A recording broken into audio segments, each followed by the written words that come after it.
नमस्ते दोस्तों, आप देख रहे हैं आपका अपना जियोपॉलिटिकल हुतियापा, जहां दुनिया की हर बड़ी खबर को हम लेते हैं, उसको धोते हैं, फिर आपके सामने इस तरह पेश करते हैं कि आपकी हंसी नहीं रुकेगी। मैं आपका होस्ट, जिसका चेहरा आपको नहीं दिखेगा लेकिन आवाज़ सुनकर आप फैन ज़रूर हो जाएंगे। और अपने इस लैपटॉप के साथ जिसमें मैंने सारी खबरों और अपने पॉइंट्स लिखे हुए हैं, तो चले हम शुरुआत करते हैं पहली खबर की।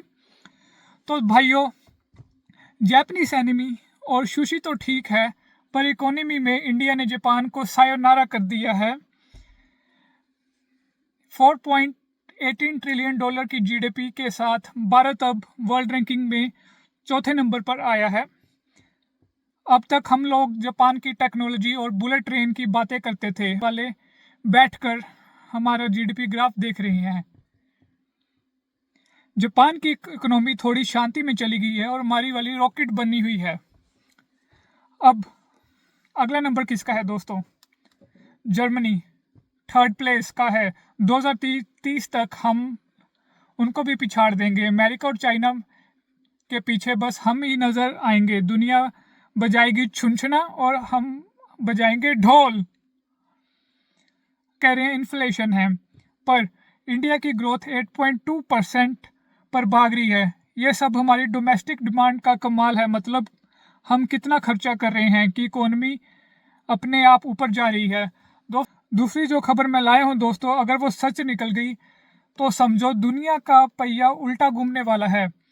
एक मशहूर यूएस के बड़े फाइनेंशियल एक्सपर्ट हैं जेसी कोहिन, आप चेक कर सकते हैं ट्विटर पे। उन्होंने एक ट्वीट डाला है जिसने पूरे वॉल स्ट्रीट की नींदें उड़ा दी हैं। सीन कुछ ऐसा है कि दिसंबर 29 की रात को जब पूरी दुनिया सो रही थी, तब अमेरिका में सुबह 2 बजे को एक नोटिफिकेशन आता है। एक बहुत बड़ा बैंक नाम अभी तक टॉप सीक्रेट है, ओवर मार्जिन की वजह से पेमेंट फेल कर गया दोस्तों। और ये ट्वीट जेसी कोहिन, जो कि यूएस का एक बहुत बड़ा फाइनेंशियल एक्सपर्ट है, उसने ट्वीट किया है। उसने ये दावा किया है ट्वीट में कि ये कंफर्म नहीं है अभी, पर दोस्तों कहते हैं ना, जहां धुआं होता है वहीं आग लगी होती है। तो चलो आगे बढ़ते हैं अपनी खबर पे। फेड के पास दोस्तों पैसा खत्म हो गया है। आम भाषा में कहें तो जैसे अमेरिका का आरबीआई के पास रेपो मार्केट में इतना कैश ही नहीं है, उनका कैश खत्म हो गया है। रेपो मार्केट का हाल ऐसे है जैसे महीने की आखिरी तारीख को हमारी जेब का हाल होता है, जो कि खाली। दोस्तों, तो आप सबके दिमाग में ये क्वेश्चन आ रहा होगा कि सिल्वर का रेट इतना आखिर बढ़ा तो क्यों बढ़ा। तो दोस्तों, इसमें हम कवर करेंगे अपना अगला टॉपिक, जिसमें इस क्वेश्चन का आपको आंसर मिलेगा। आंसर सिर्फ एक शब्द का है और वो शब्द है चाइना। जी हाँ, she Jinping ping ping ping China. दोस्तों, यूएसए के बैंक्स ने सिल्वर शॉर्ट कर रहा था, मतलब गिरने पर पैसा लगाया था, लेकिन चांदी तो रॉकेट बन गई थी दोस्तों। इसीलिए ट्रांजैक्शन फेल हो रहा है, क्योंकि मार्जिन के लिए पैसा ही नहीं बचा। चाइना को मालूम है अमेरिका को बर्बाद करना है तो उसकी बैंकिंग की कमर तोड़ दो, और इस बार उन्होंने वेपन मिसाइल नहीं, चांदी को बनाया है। तो आप सब में ये सवाल होगा कि इसका भारत पर क्या असर पड़ेगा। तो दोस्तों, अगर एक न्यूज़ कंफर्म होगी कि यूएसए के बैंक ने डिफ़ॉल्ट कर दिया है, तो भारत में सिल्वर का प्राइस 3 लाख रुपए से भी ऊपर जा सकता है। दोस्तों, अगला टॉपिक हम उस हुतियापे की बात करेंगे जो आपको टीवी पर कोई न्यूज़ एंकर नहीं बताएगा। सब आपको दिखा रहे हैं कि कहाँ बॉम्ब गिरा और कहाँ मिसाइल, ताकि आपका ध्यान असली खेल से हट जाए। असली खेल तो सैमसंग, सिल्वर और सोलर में चल रहा है दोस्तों। जैसा कि मैंने आपको सिल्वर के बारे में ऑलरेडी बताया है कि कैसे चाइना सिल्वर ले रहा है, पर आपके मन में ये भी सवाल होगा कि चाइना आखिर इतना सिल्वर क्यों ले रहा है। इसका जवाब अब हमारे नेक्स्ट टॉपिक में होगा।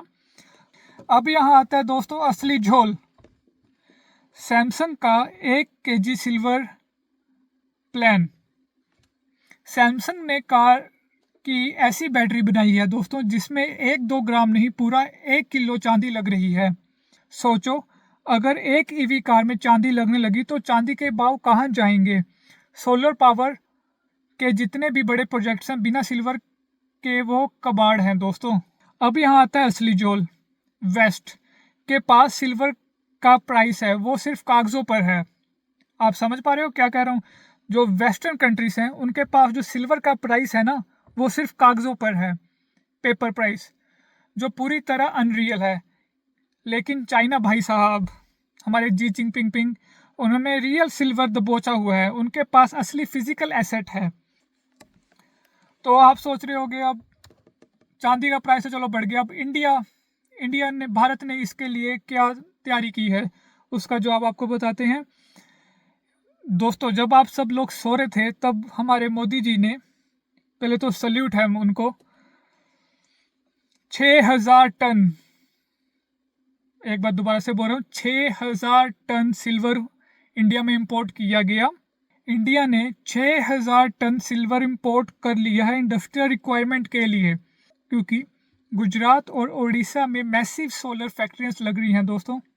ये ग्रीन एनर्जी रेवोल्यूशन के लिए सिल्वर ही रेजोल्यूशन है दोस्तों। इंडिया को मालूम है कि आगे चलकर चांदी मिलना मुश्किल होगा, इसीलिए चुपचाप 600 टन चांदी इकट्ठा कर लिया। दोस्तों आगे क्या? आगे जो और प्रोजेक्ट्स आ रहे हैं, जैसे आप सबको पता है आर्टिफिशियल इंटेलिजेंस का बड़ा दौर चल रहा है और उसमें सबसे ज़रूरी एलिमेंट जो होता है वो होता है कॉपर। तो चांदी तो ट्रेलर है भैया, असली पिक्चर तो कॉपर में शुरू होने वाली है। अगली मैसिव शॉर्टेज कॉपर की होगी। इंडिया कॉपर काफ़ी इंपोर्ट करता है और अगर इसका प्राइस बढ़ा तो हर बिजली की तार और हर मशीन महंगी हो जाएगी। दोस्तों मैं आपको पहले ही एक प्रेडिक्शन अभी कर रहा हूँ, मैं दोबारा से बोल रहा हूँ, अगर कॉपर का प्राइस बढ़ा तो हर बिजली की तार और हर मशीन महंगी हो जाएगी। इसका इम्पैक्ट हमारी बेसिकली इलेक्ट्रॉनिक्स की आइटम्स में दिखेगा आप सबको।